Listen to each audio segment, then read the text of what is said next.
तो अगला जो हम लोग पढ़ेंगे थर्ड वाला टॉपिक रहेगा, उसका नाम है ओशनोग्राफी।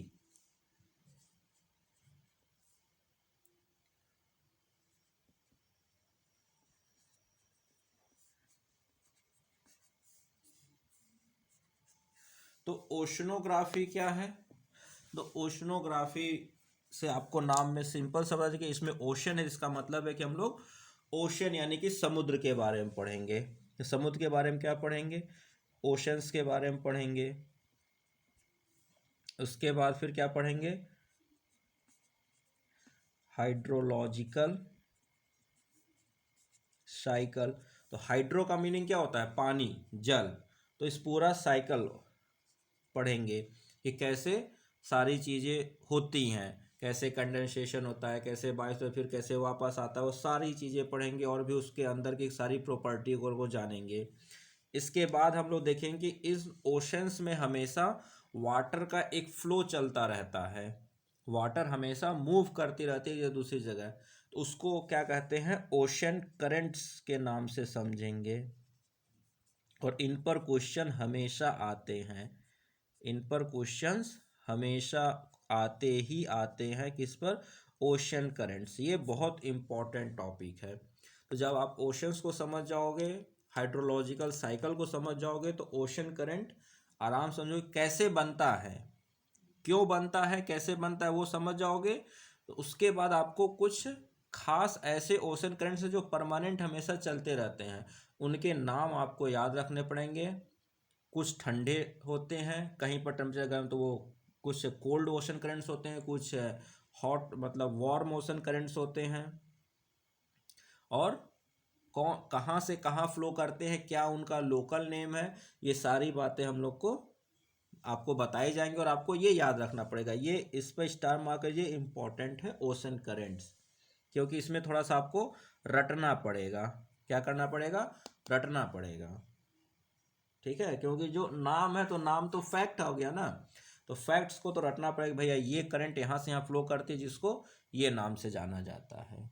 ठीक है, नेक्स्ट है सैलिनिटी ऑफ ओशन वाटर। तो हमें पता है कि समुद्र का पानी खारा होता है, सलाइन वाटर होता है, खारा होता है। तो ये समुद्र का वाटर खारा क्यों हुआ, क्या रीजन है, उसकी वजह से क्या इफेक्ट आते हैं, और क्यों वो खारा हुआ, क्या उस पर हमारे ऊपर क्या इफेक्ट आएगा, अगर उसकी सैलिनिटी चेंज हो गई तो उस पर क्या इफेक्ट होने वाला है। ये सारी चीज़ें यहाँ पर सैलिनिटी ऑफ ओशन वाटर में देखेंगे। नेक्स्ट है ओशियनिक रिसोर्सेज। तो हमें पता है कि ओशन से हम बहुत ही इम्पोर्टेंट रिसोर्सेज निकालते हैं, जिसमें से एक है पेट्रोलियम। पेट्रोलियम कहाँ से निकलता है? इन्हीं ओशन के समुद्र से ही निकल रहा है। तो वो कैसे निकालता है, कौन कौन से इम्पोर्टेंट हैं। उसके बाद क्या नेचुरल गैस भी यहीं से निकल रही है, साथ में हमें मछलियाँ भी यहीं से मिल रही हैं, खाना वगैरह सब कुछ मिल रहा है।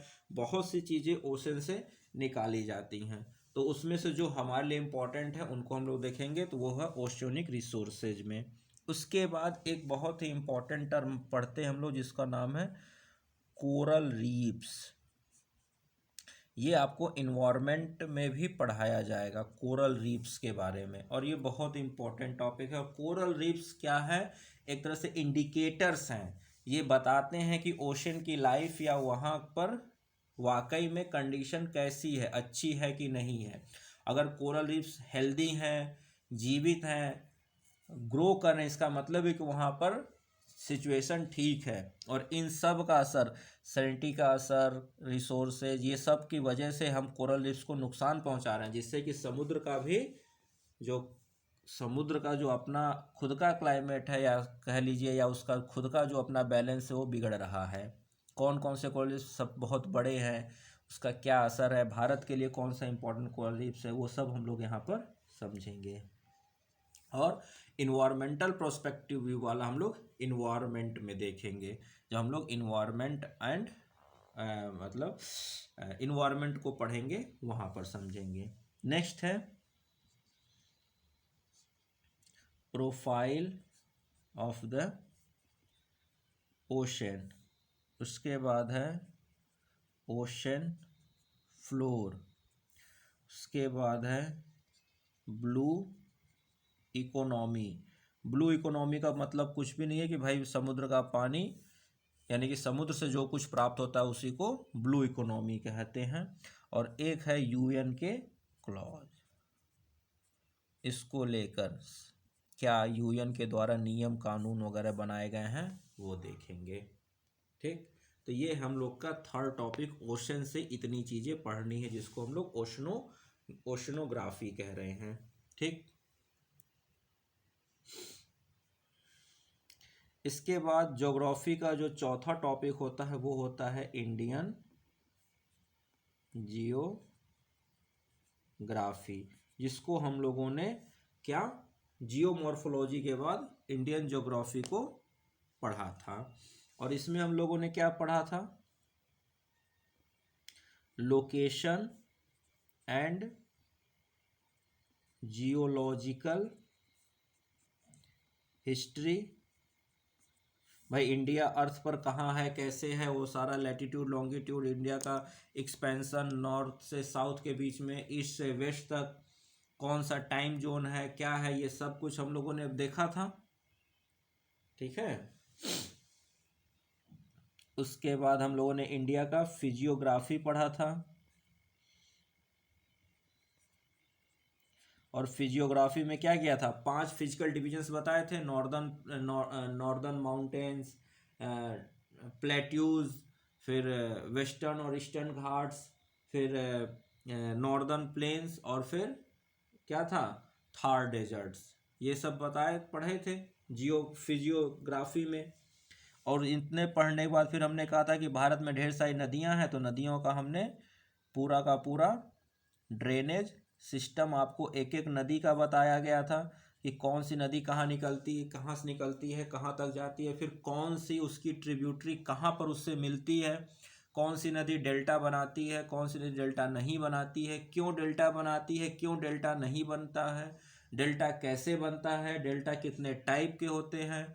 और फिर नदियाँ जब एक दूसरे से मिलती हैं तो वो ड्रेनेज पैटर्न, तो कौन सा डेंड्रिकल है, तो कौन सा क्लॉक वाइज है, कौन सा रेडियल है, ये सब बातें आपको ड्रेनेज सिस्टम में पढ़ाई गई थी।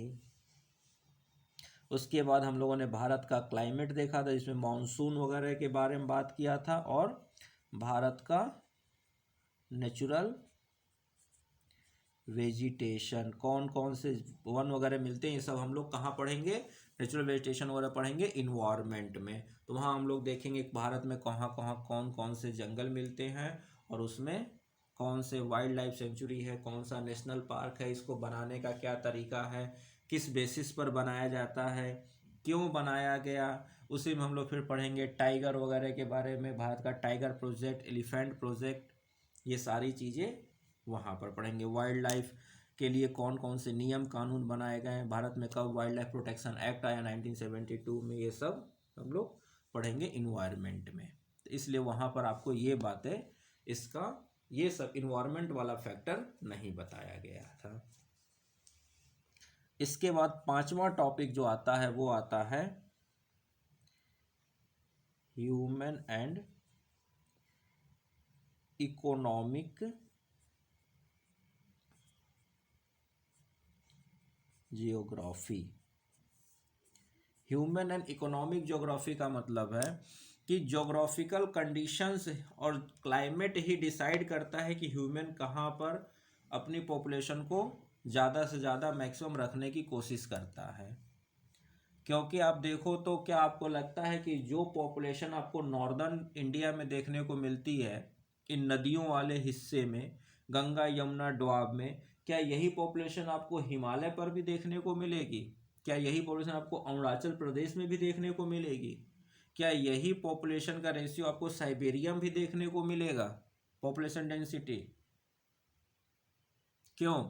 क्योंकि हम इंसान क्या करते हैं, जहाँ पर जितना सुटेबल कंडीशन है वहीं पर अपने आप को डेवलप करने की कोशिश करते हैं। और हिस्ट्री में भी आपने देखा, जब एंशियंट में पढ़ा तो आर्यंस यहाँ क्यों आए? चारागाह की तलाश में आए ना।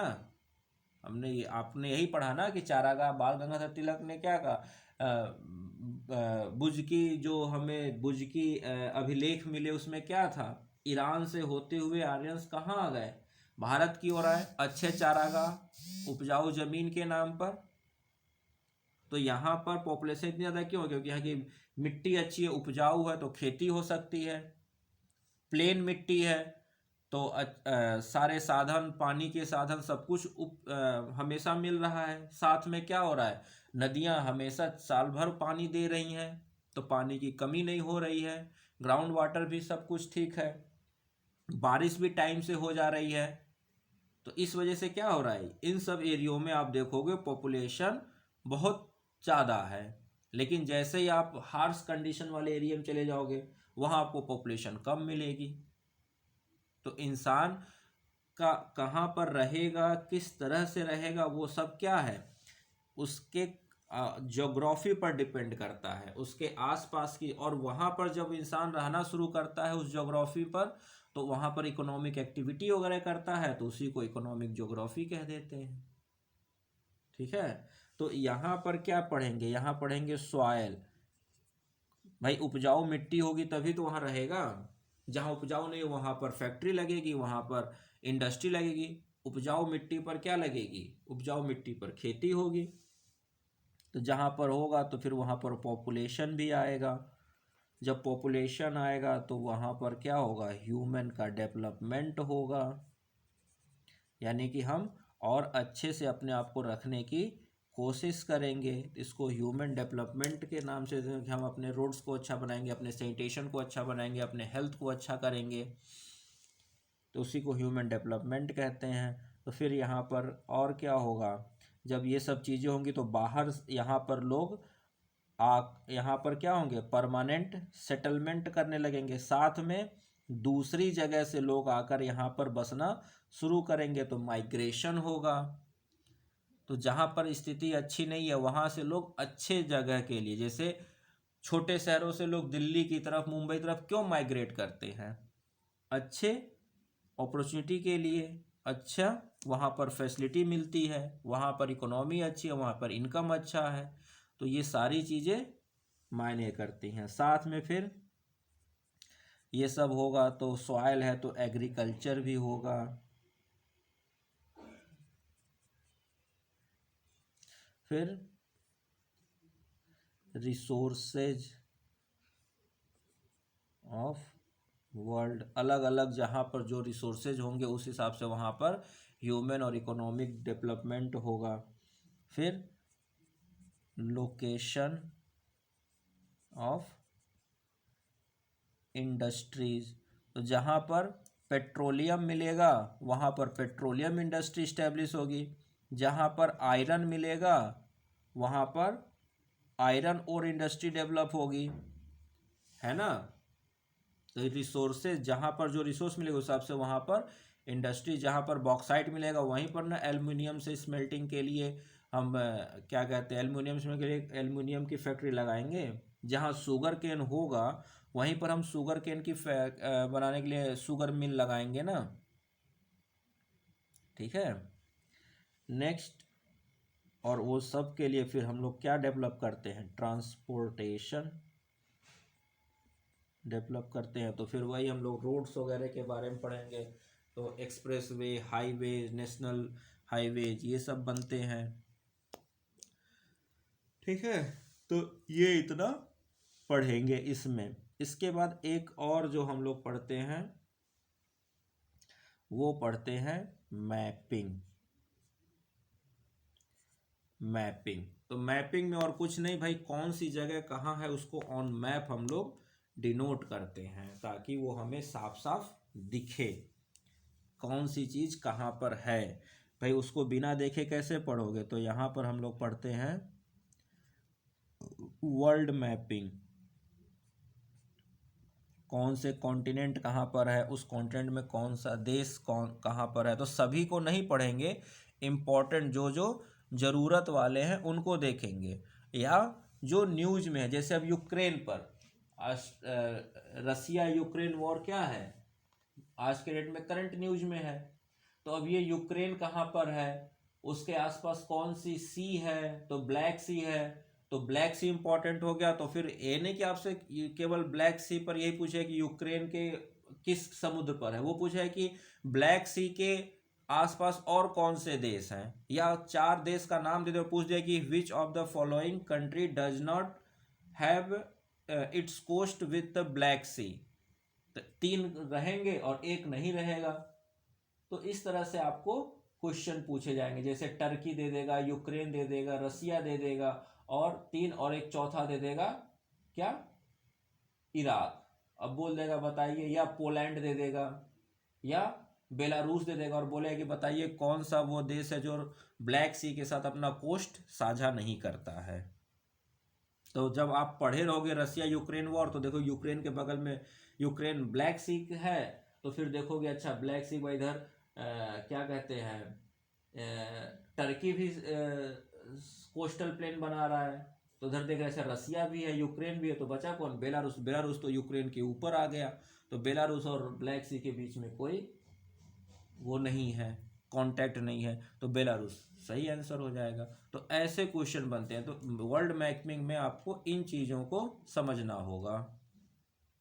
मैपिंग में हम लोग इन सब चीज़ों को देखेंगे। तो वर्ल्ड मैपिंग में क्या मेन जो, जैसे कौन सा कॉन्टिनेंट कहाँ है वो तो देख लेंगे, कौन सी मेन नदियाँ, कुछ इंपॉर्टेंट नदियाँ हैं उनको समझ लेंगे, कुछ इंपॉर्टेंट माउंटेन्स हैं उनको समझ लेंगे, और जो करंट की चीज़ें चल रही हैं, जैसे अभी आपने न्यूज़ में सुना हो कि अमेरिका ने यमन के ऊपर बमबारी कर दी, तो अब ये यमन कहाँ है, पता चला अच्छा यमन, तो ये तो पता चला रेड सी है। तो रेड सी के साथ कौन कौन सी अपनी बाउंड्री लगाता है, कंट्रीज शेयर करती हैं। तो इस तरह से चीज़ों को देखते चलेंगे। तो उसमें आते हैं, हम लोग पढ़ते हैं कॉन्टिनेंट्स। कौन सा कॉन्टिनेंट्स कहाँ है, सबसे पहले तो आपको यही समझना हो कि मैप में कौन सा कॉन्टिनेंट कहाँ पर है। ये समझ लिया तो फिर उसके बाद अगला क्या, ओशंस, कौन से ओशंस, कौन कौन से कॉन्टिनेंट के बीच में कौन कौन से ओशंस हैं।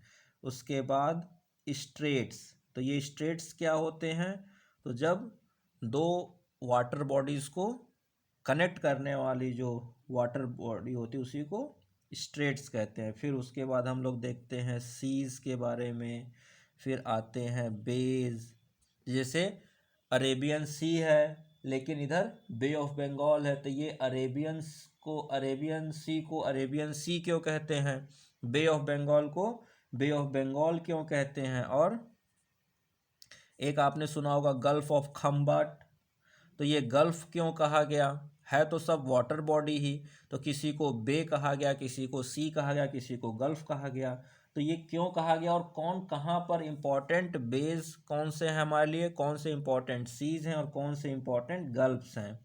और इन द लास्ट हम लोग देखेंगे मैपिंग में इंडियन मैपिंग, तो भारत में कौन कहाँ पर है, तो कौन से स्टेट्स, कौन से क्या कहते हैं अभ्यारण्य नेशनल पार्क्स, कौन सी वाइल्ड लाइफ सेंचुरी, कहाँ पर हमें कोल मिलता है, कहाँ पर हमें क्या कहते हैं बॉक्साइट मिलता है, कहाँ पर हमें आयरन ओर मिलता है, कौन कौन से भारत के इम्पोर्टेंट इंडस्ट्रियल एरियाज हैं। तो ये सब चीज़ें हम लोग मैपिंग में देखेंगे, ठीक है। और इतना टॉपिक पढ़ने के बाद जो सबसे लास्ट टॉपिक पढ़ते हैं वो हम लोग पढ़ते हैं वही इन्वायरमेंट एंड इकोलॉजी।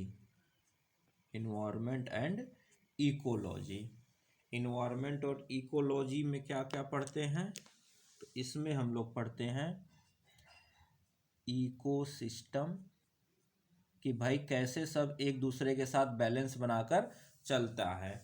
अगर किसी के बीच में कहीं कोई दिक्कत फंसी तो फिर क्या हुआ, डिस्टरबेंस पैदा हो जाती है, तो वही इकोसिस्टम। फिर बायो डाइवर्सिटी, कि यहाँ पर पता चल रहा है कि अच्छा यहाँ के पेड़ बहुत हरे भरे हैं, तो कहीं के पेड़ों के पत्ते बहुत छोटे हैं, कहीं के पेड़ बहुत ज़्यादा फैले हुए हैं, तो कहीं के पेड़ों पर हमें दिख रहा है कांटे दिख रहे हैं। अच्छा यहाँ पर इस तरह के जानवर मिलते हैं तो वहाँ पर इस तरह के जानवर नहीं मिल रहे हैं, वहाँ पर दूसरे तरह के जानवर मिल रहे हैं। इंडिया में हाथी मिल रहा है तो यूरोप में हाथी है ही नहीं। तो अफ्रीकन हाथी है तो भारत के हाथियों के मुकाबले उनका साइज बड़ा क्यों है। इंडिया में बाघ मिल रहा है, इंडिया और एशिया वाले एरिया में बाघ मिल रहा है तो अफ्रीका में बाघ है ही नहीं। अफ्रीका में लायन मिल रहा है तो भारत में लायन है कि नहीं, तो भारत में लायन तो है लेकिन दोनों में बहुत कुछ डिफरेंसेज है साइज को लेकर, बाकी चीज़ों को लेकर। ठीक है, तो ये सब चीज़ें क्या है, यही तो बायोडाइवर्सिटी है। भारत में जो पक्षी मिल रहे हैं वो पक्षी वहाँ नहीं मिल रहे हैं, वहाँ के जो पक्षी बर्ड्स हैं वो यहाँ नहीं मिल रहे हैं। वहाँ का टेम्परेचर के हिसाब से, वहाँ के जिस तरह से चीज़ें डेवलप हुई, यहाँ के टेम्परेचर, यहाँ क्लाइमेट के हिसाब से यहाँ पर जो चीज़ें डेवलप हो गई, यही बायोडाइवर्सिटी है। ठीक है, और इन सब को डिस्टर्ब करने के लिए जो एक नया हम लोगों की वजह से आया वो है पॉल्यूशन।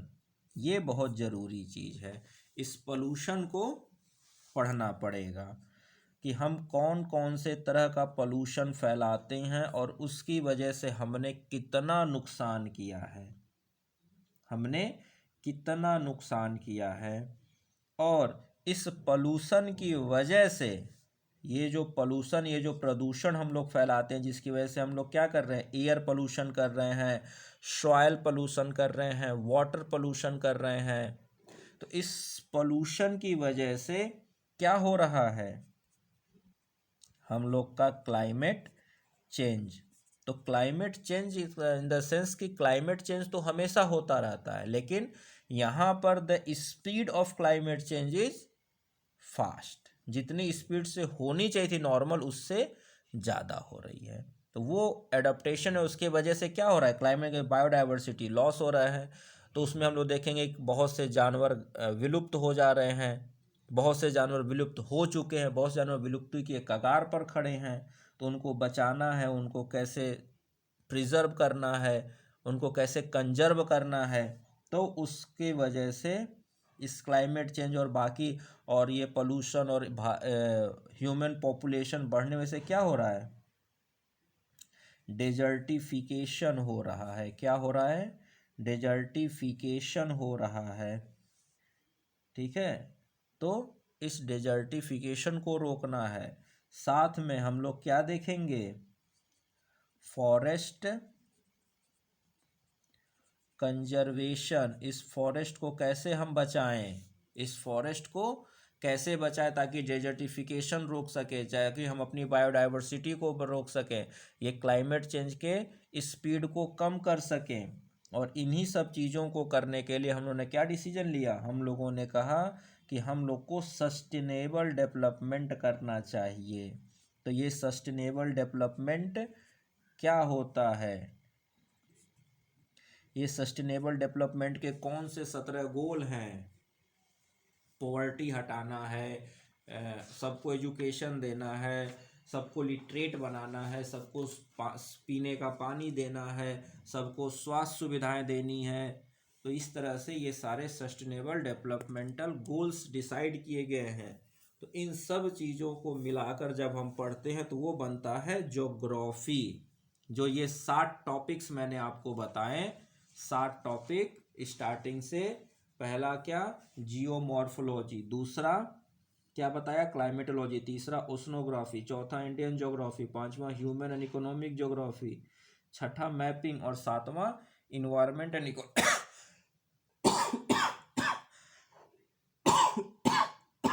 इन्वायरमेंट और इकोलॉजी। इतने को मिलाकर हम लोग कहते हैं ज्योग्राफी। और इसी ज्योग्राफी में जब हम इंडियन ज्योग्राफी को थोड़ा सा बाहर कर लेते हैं तो इसी ज्योग्राफी को हम लोग 2 हिस्सों में कर देते हैं, 1, 2 या 3 हिस्सों में बांट लेते हैं। क्या करते हैं, इन्हीं 7 टॉपिक्स को मिलाकर क्या बनती है, जियोग्राफी। और इसी ज्योग्राफी को हम लोग 3 हिस्सों में बांट देते हैं। तो एक हिस्सा बनता है इंडियन ज्योग्राफी, एक हिस्सा बनता है इंडियन ज्योग्राफी, एक हिस्सा बनता है तब जब इंडियन ज्योग्राफी में हम लोग स्पेशली इंडिया के बारे में पढ़ते हैं कि इंडिया का फिजिकल फीचर क्या है, इंडिया का ड्रेनेज सिस्टम क्या है, इंडिया का फॉरेस्ट का क्या सिस्टम है, इंडिया में कौन से फॉरेस्ट पाए जाते हैं, कहाँ कौन सा फॉरेस्ट पाया जाता है, कौन से जानवर पाए जाते हैं, क्या हम लोग उनको बचाने के लिए क्या, ये सब पढ़ते हैं तो वो सब इंडियन ज्योग्राफी है। ठीक है। उसके बाद इंडियन ज्योग्राफी के बाद जब हम लोग एटमॉस्फेयर को, ओशन को, इन सब को पढ़ना शुरू करते हैं, कैसे ये टेम्परेचर बढ़ता है अर्थ का, कैसे बारिश होती है, कैसे ये बादल बनते हैं, ये एटमॉस्फेयर का स्ट्रक्चर क्या है, तो इन सब को जब हम लोग पढ़ते हैं, ये अर्थक्वेक क्या है, ये वॉल्केनो क्या है, ये जेट स्ट्रीम क्या है, ये साइक्लोन क्या है, ये ओशन क्या है, तो क्लाइमेटोलॉजी, ओशनोग्राफी और ह्यूमन इकोनॉमिक ज्योग्राफी को मिलाकर बनती है फिजिकल जियोग्राफी। ठीक है। और लास्ट में जो हमने ये 7वां टॉपिक लिखा है जिसको कहा जाता है इन्वायरमेंट एंड इकोलॉजी, तो इन्वायरमेंट और इकोलॉजी में हम लोग इंटरनेशनल लेवल से लेकर नेशनल लेवल तक इस पूरे क्लाइमेट को और इन चीज़ों को बचाने के लिए जो हम लोगों ने गंदगी फैलाई है, जिसको हम लोग पॉल्यूशन कहते हैं, इस पॉल्यूशन से जितना जो नुकसान हो रहा है, इस नुकसान से की भरपाई तो छोड़िए, इस नुकसान को कम करने के लिए हम लोगों ने जो भी कदम उठाने हैं, इन सब को हम लोग पढ़ते हैं इन्वायरमेंट एंड इकोलॉजी में। इस तरह से 3 हिस्से हैं जिसमें से इंडियन ज्योग्राफी हम लोगों ने पढ़ चुका है, थोड़ा बहुत जो है वो यहाँ पर हम लोग कंपेयर करके उसको भी ख़त्म कर लेंगे। रहेगा क्या, तो यहाँ हम लोग पढ़ेंगे फिजिकल ज्योग्राफी, फिजिकल ज्योग्राफी ख़त्म करने के बाद फिर पढ़ेंगे इन्वायरमेंट एंड इकोलॉजी। ठीक है। तो ये अब हम लोग शुरू करेंगे यहाँ से अपने पहला फिजिकल ज्योग्राफी का टॉपिक जिसको कहा जाता है क्लाइमेटोलॉजी। ठीक है। तो आज से हम लोग शुरू करने जा रहे हैं क्या, फिजिकल ज्योग्राफी, और उसमें पहला टॉपिक शुरू करेंगे हम लोग क्लाइमेटोलॉजी। और क्लाइमेटोलॉजी में क्या पढ़ेंगे, अपने क्लाइमेट यानी कि अपने पूरे एटमॉस्फेयर के बारे में समझने की कोशिश करेंगे। ठीक है। तो इसको रब करते हैं और शुरू करते हैं अपना पहला टॉपिक क्लाइमेटोलॉजी को।